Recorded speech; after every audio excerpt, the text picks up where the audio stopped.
तीर्थनाथ का वायरल किया हुआ है। हमको नहीं देखे, हमको अगर दिखाइएगा अगर आपके मोबाइल में तब हम उत्तर दे पाएंगे, क्योंकि वो उसका कोई मतलब नहीं हो सवाल। नहीं आप दिखाइएगा, हम हर सवाल को उत्तर देंगे। आपका आईडी से ही फोटो लिया गया है। और अगर मेरा आईडी से लिया गया है तो हम अपना आईडी में 2 जन का फोटो पोस्ट किए हैं। एक हमारी चाइल्डहुड फ्रेंड है प्रिया कुमारी महतो जो टाटा सिजवा की है, और एक हमारी एमए और पीएचडी की फ्रेंड है अनुष्का सिंह सिपराहर। सब किनकी फोटो वायरल करें हमको आइडिया नहीं, क्योंकि हम फेसबुक में भी है ना, इंस्टा में भी हम नहीं है, और वो प्रोफाइल में पब्लिक है।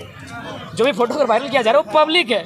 बाकी अगर बोलिएगा फोटो तो हमको लगता है कम से कम 10,000 लड़की मैंने कन्याओं बालिकाओं जो दोस्त कहिए बहन कहिए उनके साथ हमारी तस्वीरें हैं। तो और एक तस्वीर अगर प्रिया की तस्वीर है तो वो उनके फैमिली माता पिता के घर में होगी, और अगर सिपरा के साथ मेरी तस्वीर है तो वो हमारा जो रीजनल सेंटर है विनोबा भावे का विनोद बिहारी महतो पूर्वांचल विश्वविद्यालय का उसके क्लासरूम है, वी-मार्ट के बगल का है। तो ये तस्वीर मेरी सोशल मीडिया में अपलोड है और बाकायदा उनकी अनुमति से मैंने अपलोड किया, क्योंकि मैं एक संवेदनशील लड़का हूँ और सोशल मीडिया का मैं दुरुपयोग कभी नहीं कर सकता। मैंने उनसे पूछा कि अगर तुम लोग अनुमति हो तो हम लोग फेसबुक में पोस्ट कर सकते हैं। बोला हाँ, हमको भी टैग करके अपलोड कर देना। आप दोनों में से कौन तस्वीर है आप देख लीजिएगा। अगर लाल रंग की ड्रेस होगी तो सिपराहर हमारी एमए की बैचमेट होगी, और गुलाबी और काला की ड्रेस होगी तो प्रिया होगी। 2 ही पोस्ट हम आज तक किए हैं अपने जीवन काल में, और दोनों पोस्ट आंदोलन से पहले हैं। 20 की होगी 21 की होगी। 23 साल से आप बाहरियों से लड़ रहे हैं, क्या आप घर के और अपने लोगों से लड़ना पड़ेगा? संकीर्ण मानसिकता के लोग, अगर किसी ने इस प्रकार मैंने दिग्भ्रमित करने का जनता को प्रयास किया है तो ये हम कहेंगे संकीर्ण मानसिकता के लोग हैं। दादा भाषा आंदोलन आपने साथ में किया था तीर्थनाथ आकाश के साथ, और आज हाथ धो के नहीं नहा धो के आपके पीछे पड़े हुए, इसका क्या मतलब है? बड़े भाई उनके हम यही कहेंगे कि वो अपना स्टैंड क्लियर करे कि वो पत्रकार है या नेता है। स्टैंड क्लियर करने बोलिए। दादा आप बोल रहे थे कोयले की काली कमाई में विधायक का भी समर्थन होना चाहिए, ऐसा क्यों बोल रहे थे? हाँ बिल लीगली करते, कोयला की काली कमाई आप रोक सकते हैं, वो खजाना है देश का, वो पहुँचेगा ही। तो जहाँ काली कमाई है उसको अब लीगली बनाइए। 1 मिनट, अगर मेरे खेत में अगर फसल है तब चोरी करके मत बेचिए, उसको नियम तो बेचिए, हमसे पूछ कर बेचिए, तो उसको लीगल प्रोसेस में लाइए ना भाई। कोयले की जो काली कमाई हो रही है उसको लीगल प्रोसेस में लाइए। आप सदन में है, आपकी पहुंच है, आप उसको लीगल बनाइए और जनता को कोयले तक पहुंचाइए, चाहे उसका जलावन के लिए हो या रोजगार के लिए हो या उससे आर्थिक उपार्जन की बात हो, जनता तक पहुंचाइए। दादा एक तरफ बीजेपी की संकल्प सभा चल रहा है और आप बदलाव संकल्प सभा की ओर जा रहे हैं, ये दोनों में डिफरेंस क्या है दादा? डिफरेंस यही है कि ये झारखंड अंगड़ाई ले रहा है, झारखंड नया झारखंड बना रहा है। बीजेपी में कोई डिफरेंस नहीं है, वो तो हमेशा मलाई ली है सत्ता की, हमेशा जब समय आता है लोगों को देश को दिग्भ्रमित करती है और सरकार बनाने का प्रयास करती है और सफल भी होती है। देखिए बीजेपी पूरे देश के लिए हो सकता है बेहतर होगी, मैं नहीं कह सकता, लेकिन हमारे राज्य की अगर बात करें तो केंद्र की कोई भी पार्टियां, कांग्रेस या बीजेपी, कतई सही नहीं है। इन्होंने हमारी खनिज संपदा को वनस्पत लूटने का काम किया है। दिल्ली के खजाने तक हमारे उनका तिजोरी भरा जाता है हमारे खनिज से। तो जाहिर सी बात हुई कभी भी कोऑपरेटिव झारखंड के लिए अगर होंगे तो दिल्ली ने झारखंड को विशेष राज्य का दर्जा क्यों नहीं दिया? 371 में नागालैंड है, उसी में 371 में आगे मणिपुर है, मिजोरम है, अरुणाचल प्रदेश है, लगभग और आंध्र प्रदेश है, तेलंगाना है। तो झारखंड क्यों नहीं है विशेष राज्य में 40% देने वाला? यानी वे लोग चाहते हैं कि झारखंड एक चारागाह बने, झारखंड लूट का बाजार बने, ताकि दिल्ली को, पूरे राज्य को, पूरे भारत देश को लूटने में सुविधा हो। की धरती बिल्कुल, क्यों नहीं कहेंगे? जो समस्याएं उन पर बहस करना होगा। समस्याओं का समाधान रबर से मिटाने से नहीं होगा, जो समस्याएं उन पर बहस कीजिए। आप प्रशासन के साथ है या नक्सली के साथ? नहीं, हम गलत का विरोध में है, जो सही है उनके साथ है। मैं मानता हूं कि नक्सली गलत है, मैं मानता हूं, लेकिन क्यों इतनी बड़ी आबादी में खनिज संपदा वाला राज्य नक्सली पैदा क्यों किया? मैं उस कारण पे जाना चाहता हूं। वो कारण कहीं ना कहीं, वो कारण बड़े बड़े अधिकारियों के दरबार से होकर गुजरता है, वो कारण उद्योगपतियों के दरबार से होकर गुजरता है, वो कारण MP MLA के दरबार से गुजरता है। बिल्कुल नक्सली असंवैधानिक लोग हैं, मैं क्यों समर्थन करूं? लेकिन मैं उन कारणों पर चर्चा करूंगा क्योंकि वो मेरे राज्य का कारण है, वो मेरे राज्य का एक महत्वपूर्ण समस्या है नक्सलिज्म। मैं उस पर चर्चा करूंगा, मैं उस पर समाधान की बात करूंगा, और समाधान तभी होगी जब बेहतर कानून बनेंगे, जब यहाँ के लोगों की खनिज नहीं लूटा जाएगा, जब यहाँ के लोगों का जंगल नहीं लूटा जाएगा, जब यहाँ के लोगों का जमीन नहीं लूटा जाएगा, नक्सल की आदि समस्या समाप्त हो जाएगी। आज के इतने लंबे भाषण 1932 को लेकर कहीं आपको चर्चा नहीं? चूंकि अभी दिल्ली की बात है, लोकसभा की बात है, तो हम लोग सबसे पहले जो हम लोग का इंपॉर्टेंट मुद्दा था वो है हमारा जमीन का। 1932 पहले बात क्लियर देखिए, 1932 को हम लोग 2 साल से लगभग जनता तक पहुंचा चुके हैं।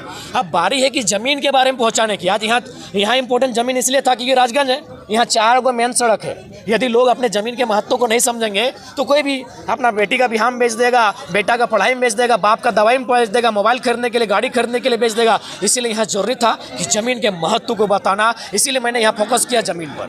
लोगों का मानना है कि 1932 से कहीं जयराम पीछे हट रहे हैं। नहीं, कभी पीछे नहीं हटेंगे। अपने जो चुनावी प्रचार कर रहे हैं, नहीं, इसमें कितना सत्य? बिल्कुल, जब हम लोग घोषणा कर चुके हैं कि इलेक्शन लड़ेंगे तो सच्चाई है। तो फिर ये मुद्दा क्या जाए 1932 का? 1932 जब राज्य की विधानसभा होगी, विधानसभा में स्थानीयता को लेके आएंगे। नहीं, देखिए, झारखंड में हम लोग प्रयास किए, 2 साल प्रयास किए, 2 साल हम लोग प्रयास किए, लगातार आवेदन, निवेदन, आवास घेराव, डेरा डालो, घेरा डालो, जब नहीं हुआ। हम समर्थन करते हैं। 1.5-2 साल आप बहुत मेहनत किए, संघर्ष किए, आप बदलाव संकल्प सभा, बहुत सारी सभा किए, लेकिन झारखंड लेने के लिए 100 साल का संघर्ष किया गया। तो क्या 2 साल के बाद आप 2 साल? देखिए, हाँ, ये बात सही बात है। अभी 2 देशों में युद्ध का माहौल है और लोग उसको वर्ल्ड वार से जोड़ रहे हैं। सबसे पहली बात, मैं युद्ध नहीं चाहता, मैं शांति चाहता हूँ, मैं मानवता का पक्षधर हूँ। लेकिन एक बात बताइए, अगर तीसरा वर्ल्ड वार होता है तो क्या उसका कंपेयर आप फर्स्ट वर्ल्ड वार और सेकंड वर्ल्ड से करेंगे? ये मेरा सवाल आपसे है। नहीं कर पाएंगे। फर्स्ट वर्ल्ड वार का समय अलग था, उस समय तकनीकी का विकास अलग हुआ था। सेकंड वर्ल्ड वार का समय और था, तो ठीक उसी प्रकार थर्ड वर्ल्ड वार होगा तो ठीक उसी प्रकार 88 साल का संघर्ष और आज का जो हमारा ये आंदोलन है, आप तुलना इसलिए नहीं कर सकते हैं कि अब जमाना इतना हाईटेक हो चुका है कि लोग 2 सालों में झारखंड को बर्बाद कर देंगे। 88 साल में जो काम नहीं किए हैं और 2 सालों में और 10 सालों में बर्बाद कर देंगे, इसीलिए दोनों का तुलनात्मक अध्ययन नहीं हो सकता। अगर आप चुनाव नहीं जीतते तो क्या झारखंड बर्बाद हो जाएगा? मैंने ये तो नहीं कहा। नहीं, आप कहे कि 2 साल में बर्बाद होने वाला है। 2 सालों में नहीं, हमने ये कहा कि 2 सालों में, 10 सालों में, 20 सालों में अगर बेहतर गवर्नमेंट नहीं बनते। मैंने ये थोड़ी कहा कि गवर्नमेंट हमारी होगी। हेमंत सरकार ही निर्णय लेना भाई, सीएनटी को मजबूत कर दे। हेमंत सरकार ही नहीं। मैंने ये क्या कहा कि जयराम महतो की सरकार आने से आबाद होगी। मैंने ये कहा कि अगर झारखंड के लोग और झारखंड की गवर्नमेंट अगर पॉलिटिक्स को बेहतर नहीं करते तो राज्य बर्बाद होगा। हो ही रहा है, आप देख रहे हैं, आप बगल में बैठे हैं, देखिए रहे, डीसी नहीं सुन रहा है, वीसी नहीं सुन रहा है। देखिए, अच्छा, एक बार कभी आप सोचे हैं कि किसी शिक्षक के तबादले से लोगों ने जश्न मनाया हो? आज कोयलांचल में वीसी के तबादले से या वीसी के ट्रांसफर से लोगों ने जश्न मनाया। यानी आप सोचिए कि किस प्रकाष्ठा में शोषण चरम पर है। शिक्षा में शोषण, स्वास्थ्य में शोषण, रोजगार में शोषण। तो मैंने ये कभी नहीं कहा कि वो सरकार हमारी होगी। वो सरकार जमे में है भाई। आप वर्तमान में है, आप सीएनटी को मजबूत कीजिए, लोगों के जल जमीन को लूटने से बचाइए, आबाद होगा झारखंड। आप जब नहीं बनाएंगे तो हम लोग आने का प्रयास करेंगे। लैब असिस्टेंट का रिजल्ट है, उसमें से कुछ ही सेंटर से बहुत सारे बच्चों का सिलेक्शन हो जाता है, जबकि देखिए, हाँ बिल्कुल, मैंने एक हमारे शिक्षक मित्र हैं जो +2 में प्रिंसिपल हैं, उन्होंने हमें स्पष्ट कहा था कि अगर धनबाद में, बरवड्डा में सेंटर होगा तो चांस है कि सेटिंग नहीं होगा। इसके अलावा अगर कहीं भी मैंने सेंटर लगेगा तो चांसेस होगा 90% वहाँ सेटिंग होगा। ये शिक्षक की बात मैं बता रहा हूँ, जो गवर्नमेंट शिक्षक है, उनसे मेरी चर्चा हो रही थी लेब टेक्नीशियन की जो इम्तहान, इनके रिजल्ट को लेकर। उन्होंने स्पष्ट कहा कि सेटिंग जोरदार मामले पर होगा। उस शिक्षक ने यह भी कहा कि हमको अभी 2-3 पैरवी का फोन आ चुका है, 10 लाख 15 लाख 20 साल का। एक सरकारी गवर्नमेंट एम्प्लॉय ने कहा निश्चय ही सेटिंग हुआ है, इसीलिए चूँकि इनको पैसा से मतलब है, इनको राज्य की जो आने वाली पीढ़ी है उनके अधिकार से कोई मतलब नहीं है। आपके मंच पर साझा करने वाली गीता सिंह राव पिछले 2 दिन में वो फिर वापस कांग्रेस में चले जाती है। सबका यही हाल है। आज लोग जो हमारे पुराने साथी बार बार बोलते हैं आपके साथ आंदोलन में थे, तो सबका पार्टी कनेक्शन है भाई, चाहे कोई रहे, सबका अपना जो पुराना पार्टी उससे मोहमाया नहीं टूटा है। जयराम का भी तो पार्टी समर्थन। तो हमने तो आज विधायक जी हमारे पार्टी के थे, हमने उन्हें तार्किक रूप से जवाब दिया कि नहीं दिया, कि नहीं दिया। हाँ थे, स्वीकार करते हैं, लेकिन 2 साल पहले नाता तोड़ चुके हैं। अच्छा जयराम जी बताइए कि विकास झारखंड में कैसे होने वाला है? देखिए, अगर कार्यक्रम से या फिर चुनाव जीतने से ही विकास होगा? नहीं, चुनाव जीतने से विकास नहीं होगा। चुनाव जीतने वाले धरातल पर किस प्रकार अपनी योजनाओं को लेकर आते हैं, उनके विवेक में कितनी सामर्थ्य में कितनी शक्तियां होती है कि वो विशेष नीतियों को इस राज्य में चरितार्थ करते हैं, उन्हें उजागर करते हैं, विशेष नीतियों की स्थापना करते हैं। वो किस प्रकार जो हमारी खामियां हैं उनको दुरुस्त करने के लिए आयोग बनाते हैं, उन पर सर्वे करते हैं और बाकायदा उसका हल निकालते हैं। तो चुनाव जीतने से नहीं, जो लोग चुनाव जीतेंगे उनकी मनसा से विकास का काम होगा। विरोधियों का आप पर आरोप है कि जिस तरह से हार्दिक पटेल और कन्हैया कुमार का हुआ है वो झारखंड में जयराम जी का होगा, ये आप पर आरोप लगा रहे हैं। देखिए, उनका आरोप उन तक रहने दीजिए। हार्दिक पटेल कहाँ हो, तो बीजेपी से उन्हें विधायक है, कहाँ बुरा हाल है, विधायक बन गया हो तो बुरा हाल कहाँ है। कन्हैया भी तो अच्छी जगह पे है। देखिए, उनकी पृष्ठभूमि अलग है, हार्दिक पटेल अलग पृष्ठभूमि से हैं। गुजरात में गुजराती का ही बोलबाला है। हार्दिक पटेल की बात करें या कन्हैया की बात करें, वो जिस पृष्ठभूमि से है वहाँ उनके राज्य का बोलबाला है। जयराम एक शोषित राज्य से है जहाँ उसके राज्य के लोगों का बोलबाला नहीं है। दादा आपने आरोप लगाया कि भीड़ रुकने का प्रयास किया आपके साथ। हाँ सही है। हमें यहाँ स्थानीय लोगों ने बताया कि यहाँ के वो कोई वीर भसलग नेता है जो कभी विधायक का कभी जिला परिषद का चुनाव लड़ा था, अभी कहाँ है नहीं पता। वो घर घर जा जा के लोगों को बोला कि नहीं जाना है, नहीं जाना है, और महिला समूह को थोड़ा सा मतलब दिग्भ्रमित करता है। तो उन माताओं तक मेरा संदेश जा चुका है कि हम एक विचार हैं और आपके बच्चों के बारे में सोच रहे हैं, आपके बारे में सोच रहे हैं, अतः हमारे विचार को सुनिए। वोट देना या ना देना अलग बात है। जगह जगह आंदोलन करते क्या कोई फर्क पड़ रहा है दादा? बिल्कुल फर्क पड़ा। मैंने तुतलिया में भी किया था आंदोलन। हाँ बिल्कुल, कम से कम नहीं करने से भी 30-35 की संख्या में मजदूरों को ऐसी जगह से मुआवजा मिला है जहाँ लोग उम्मीद नहीं करते थे। दादा तो मिला तो है। झारखंडी जानना चाहते हैं कि जिस मंच में आप और चेतनाथ दोनों एक मंच पर साझा करते हैं, आखिर दोनों के बीच में ऐसा क्या है? देखिए वो हम नहीं जानते, वो उनका विषय है। और आप तो देख ही रहे कि संकीर्ण सोच किनकी है। सवाल करना था, आपने मंच में करके बोला कि आपका स्टूडियो है, वहाँ पे करते देखते। दादा आप सभाओं में भाषण देके चुनाव जीतेंगे या फिर संगठन का विस्तार करके? देखिए दोनों काम है। संगठन, एक ही व्यक्ति हर काम नहीं करता है। संगठन का विस्तार हमारे बाकी जो साथी है वो कर रहे हैं और बेहतर कर रहे हैं। हमें तो आश्चर्य हुआ, किसी ने आके बताया कि साहिबगंज में आपका पोस्टर देखे, दुर्गा पूजा जो पर्व त्यौहार पार हुए उसका बधाई का, वहाँ के लोकल लोग लगाए थे। तो संगठन तो पहुँच रहा है। दादा पूरा झारखंड में मूल निवासी, आदिवासी और खेतियानधारी का नज़र आप पर टिका हुआ। अगर आप जीते हैं तो पहला काम क्या कीजिए? जमीन बचाएंगे। जमीन बचेगा तो उसी जमीन में इंसान रहता है, उसकी भाषा, उसकी संस्कृति, उसकी परंपरा बचेगी।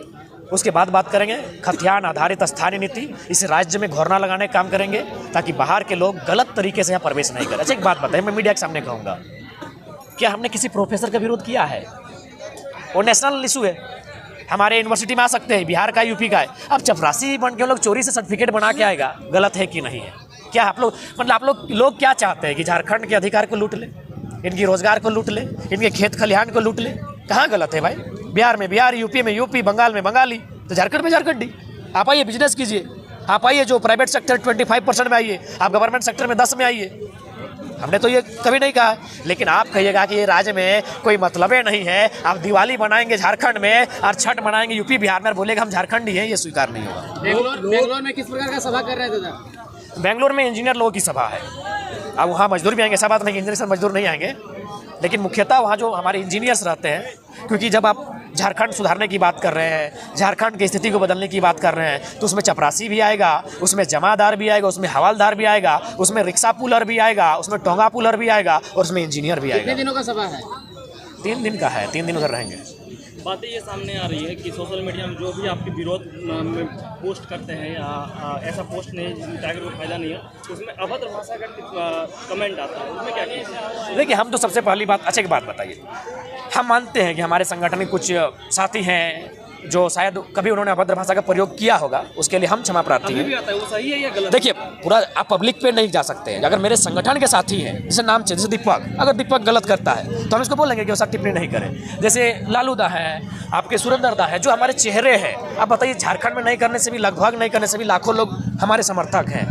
अब उनमें से कौन हमारा समर्थक है, कौन नहीं है, हो सके हमारा वो समर्थक नहीं है इसीलिए वो गाली गलौज करता हो, ये भी हो सकता है। अगर हमारे कोई नामचीन चेहरे अगर शब्द कहीं कहीं प्रयोग किए हैं, जैसे हमारे महासचिव फरजान जी हैं, मोतीलाल साहब हैं, देवेंद्र दा हैं, मनोज दा हैं, संजय दा हैं, तो आप बताइएगा, हम उनको गाइडलाइन जारी करेंगे। राजगंज में जेबीके से बोला जा रहा है कि 2 वोटों में बढ़ चुका है। नहीं, ये पुराने साथी आपसे नहीं जुड़ रहे हैं? नहीं, ऐसा बात नहीं है, ऐसा बात नहीं है। जो लोग दो नावों में जिनकी पाँव है, जैसे अपने पुराने नेता से भी संबंध है, तो वो हम लोग के लिए गलत होगा कि नहीं, विश्वासघात होगा कि नहीं? तो इसलिए उनको अपनी पुराने नेता से, पुरानी पार्टी से पूरी तरह त्याग दें। 6 महीना हम उसको पहले देखेंगे कि फील्ड में आप कैसा वर्क कर रहे हैं। स्वागत है। आपके आइडियोलॉजी को जो लोग प्रभावित हो रहे हैं